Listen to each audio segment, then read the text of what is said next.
काँग्रेस पक्षाचे राष्ट्रीय नेते राहुल गांधी यांच्या संकल्पनेतून, प्रदेशाध्यक्ष नाना पटोले यांच्या आदेशातून तसेच जिल्हाध्यक्ष बबलू देशमुख यांच्या सूचनेनुसार 15 ऑगस्ट स्वातंत्र्य दिनानिमित्त दर्यापूर तालुका काँग्रेस कमिटी, तालुका अध्यक्ष सुधाकर भारसाकडे, शहराध्यक्ष ईश्वर बुंदेले यांच्या परिश्रमाने भारताच्या स्वातंत्र्य लढ्यात आपल्या प्राणाची आहुती देऊन बलिदान दिल्याने शहीदांच्या पावन स्मृतीत जयस्तंभ चौकात अभिवादन करण्यात आले।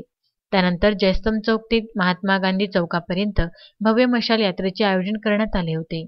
या रॅलीत प्रमुख उपस्थिती आमदार बळवंत वानखडे, आरोग्य सभापती बाळासाहेब हिंगणेकर, किसान सेल जिल्हाध्यक्ष सुनील गावंडे यांची होती।